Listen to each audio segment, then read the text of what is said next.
Hello everyone and welcome to my channel Cooking for the Family. I'm Dyvonne and today I'm going to share with y'all how to make my mom's peach cobbler. This is a peach cobbler, y'all, that I grew up with. This is something that my mom made for years. Thanksgiving, Christmas, Easter, we had peach cobbler for sure. And so these are the ingredients that we are going to be using. Are you ready? Let's get started. So first I'm going to share with you how to make some homemade crust. Now with this recipe, you can use the homemade crust that I'm going to share with you how to make, or either you can use a store-bought crust if you prefer. Either one will work really great. There was times when my mom used homemade crust and there was time where she used her store-bought crust as well. So what I have here is I have some unbleached all-purpose flour, and we're going to be using 2.5 cups of all-purpose unbleached flour. Now when I'm getting my flour out of my flour bin, you see how I like to just kind of lighten it up a little bit, just because with your flour sometimes it'll tend to pack into the cup. So you can either use a spoon to scoop it, or either you can just kind of lighten it up like I did. And then I just use my butter knife just to kind of go on and level it off a bit. Now I'm going to scoop up a little bit of extra flour, and I'm going to use that for when we're going to roll out our crust. Now if you are new to my channel, welcome in, and if you're a returner, welcome back. I want to thank you all for your likes, your shares, your subscribes, your good vibe comments. I truly appreciate you. So in my bowl, I then put 1 tablespoon of regular granulated sugar, and now we're going to put a little bit of salt also. I'm going to put in 1/2 teaspoon of salt. Now in the description box below, I will have a list of all the ingredients you need to make my tender, flaky pie crust and my mom's oh so good peach cobbler filling. Now once you have your flour, your sugar, and your salt in your bowl, you can either use a whisk or either a fork like I did, and you just want to blend those ingredients together. Make sure that you've incorporated those 3 ingredients all together. Now we're going to be using a mix of butter as well as shortening. And we're going to be using unsalted butter, and the reason why you want to use unsalted butter is because in the pie crust, in the dough, we've already put some salt with our flour and our sugar. So when it comes to your butter, you do want to use some unsalted butter. Now I'm using my bench scraper there, and what I like to do, it's also called like a pastry cutter, but what I like to do is I like to break up the pieces to about that small to medium-sized coin, like say nickel or dime shape, around there. And then we're going to take this and we're going to take our butter and we're going to add that to our dry ingredients. Now my butter I had was cold.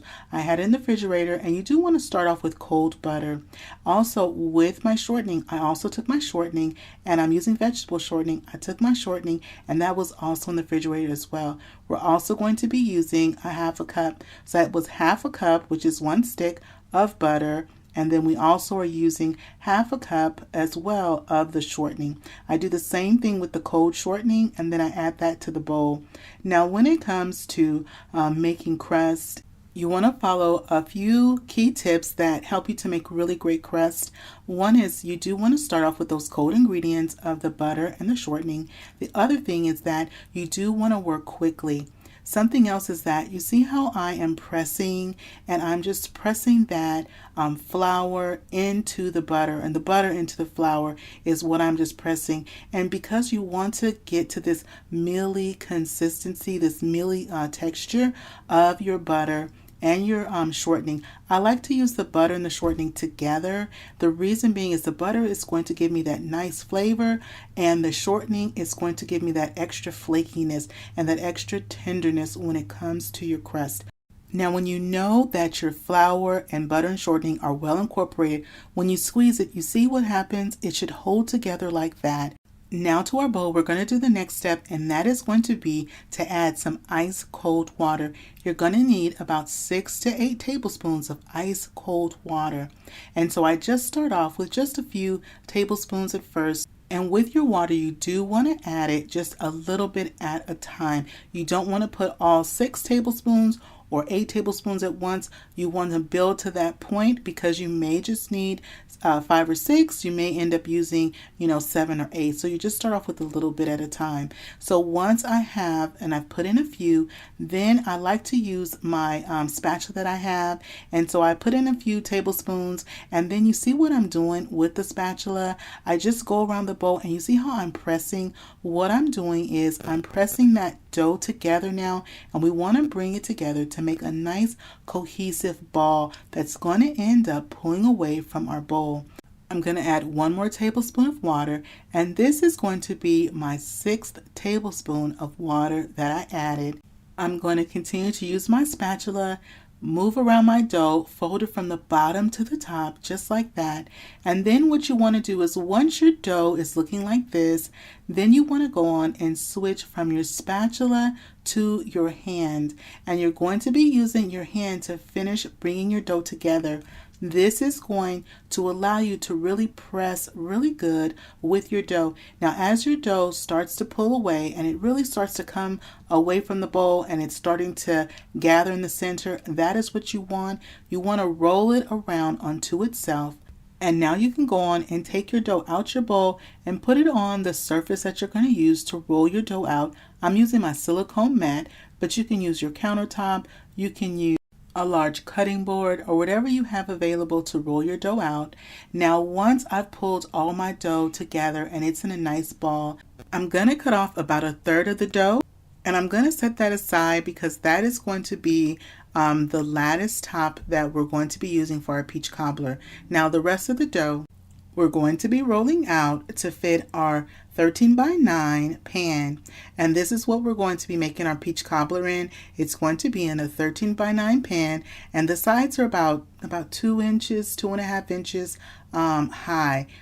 Now, if you're not familiar with rolling out dough, a couple of tips is that you want to make sure that your surface is floured well. You don't want to over flour your surface.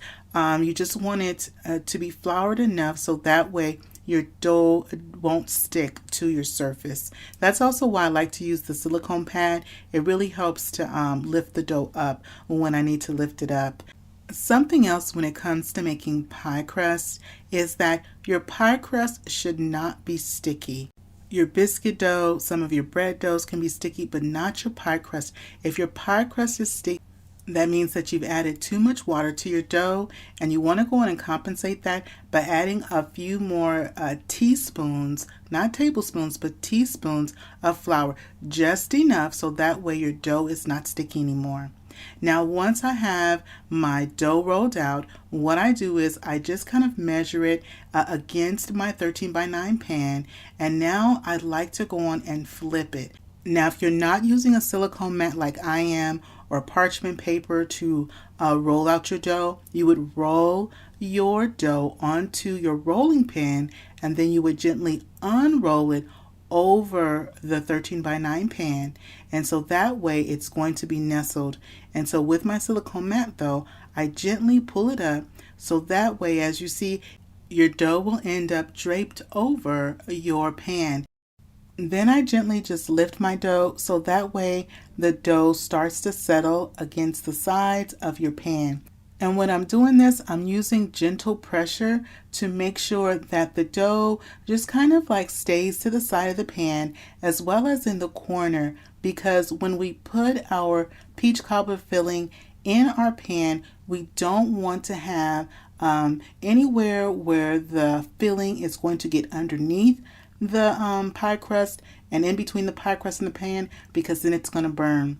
Now you see right here on the edge we have like a little spot that we need to do a little patchwork on, and that's no problem at all. My mom used to do that all the time. All you do is the dough that kind of was your overhang dough, you take those pieces, you overlap it gently as to wherever you're missing some dough, and you just fill in those missing spots that's right there.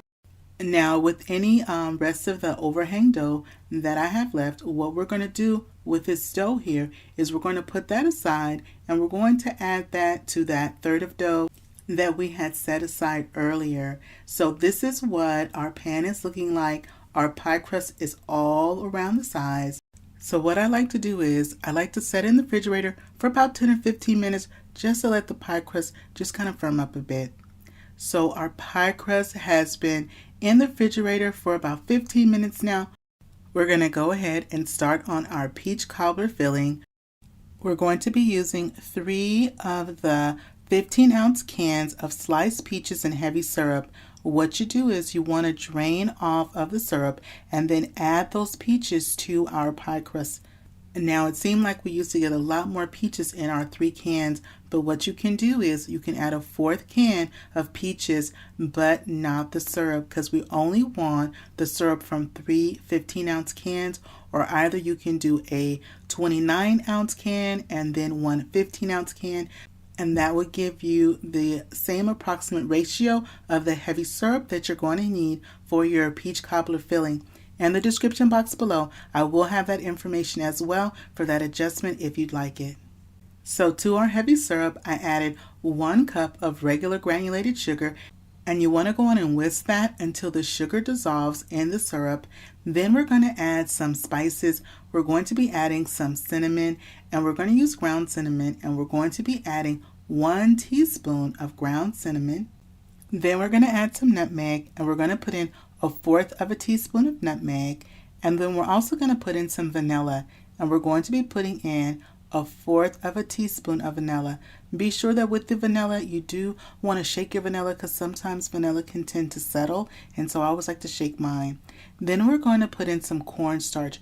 Our cornstarch is going to be the thickening agent that's going to help our peach cobbler slurry that we're making to thicken up, and I put in 2 tablespoons of cornstarch.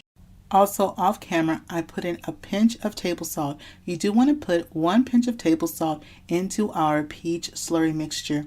Then whisk it really well until most of the cornstarch is pretty dissolved. That's what you want to do, and just really whisk it very well. Then we're going to take our slurry mixture and pour it all over on top of our peaches that we have in our casserole dish. Just like that. Now while I'm doing this, I do have my oven is preheating on 425 degrees. Now before we put on our top lattice crust, what we're going to do is we're going to put on a couple of pads of butter, which is about 2 tablespoons of butter, and you just want to go on and cut the pieces of butter up and just dot them all over the peach cobbler. And next I'm going to quickly roll out that rest of the crust, and I'm going to use my pastry cutter to cut my dough about 1 inch thickness, and then we're going to lay our dough across our peach cobbler in a patchwork pattern. Now when it comes to laying the pieces of your dough, what you want to do is you want to go lengthwise as well as you want to go widthwise. So length, so you're going to go down the length of your peach cobbler, and you're also going to go over the width of your peach cobbler, kind of back and forth. Now I'll tell you something, it doesn't have to be perfect, because one time my mom was, kind of fussing with it, and she was trying to get it just right, her patchwork, and my dad came in the kitchen and I heard him tell her, "Baby, we gonna eat it anyway." And so when it comes to this patchwork, let me tell you, we took our time, we made it with love, and our family is going to appreciate it.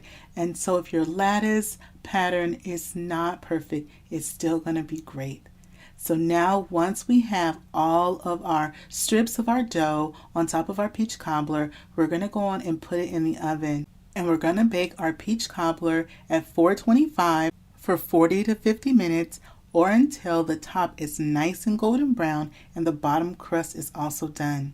Where our peach cobbler is out of the oven, it has baked in our oven for 50 minutes. About 25 minutes, 30 minutes in, you do want to check it to see if it's starting to brown too much around the edges. And so what I did was I just went on and I put a few strips of foil around the edge to keep that outer edge crust from getting too brown.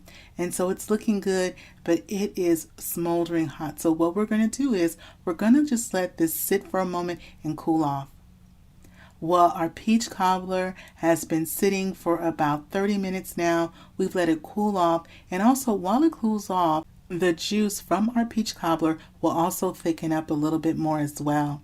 So I'm going to go on and serve us up some. We're going to give it a try. I've got some vanilla ice cream. I'm going to scoop us up some. It's smelling so good. It's looking so good. The family, they are ready to dig in, y'all. Let me go on and put some vanilla, because you got to have the vanilla ice cream on top of the peach cobbler, y'all. Well, you know, on my channel, I love to share with y'all. And so this is going to be y'all first bite. I'm going to go on and get your bite ready. We've got our peaches, our crust, our vanilla ice cream. Oh my goodness. Are you ready? Here you go. That bite's for you. Okay, let me go on and take my bite, and I'm going to see how we did with my mom's peach cobbler. Wow. We did good, y'all. Oh my goodness. This peach cobbler brings back so many memories. I always love to make it during the Thanksgiving, Christmas, Easter time, because that's when my mom made it. And that's just such, that nostalgia, it just takes me right back. Well, I thank you for spending time with me today in my kitchen. If you're not subscribed to my channel yet, I invite you to hit that subscribe button. If you like this video, don't forget to show it some love, give it a thumbs up, and click share. Share this video with a friend or family. And remember, it's always good when Dyvonne is cooking for the family. I'll see you on the next one. Bye-bye, everybody.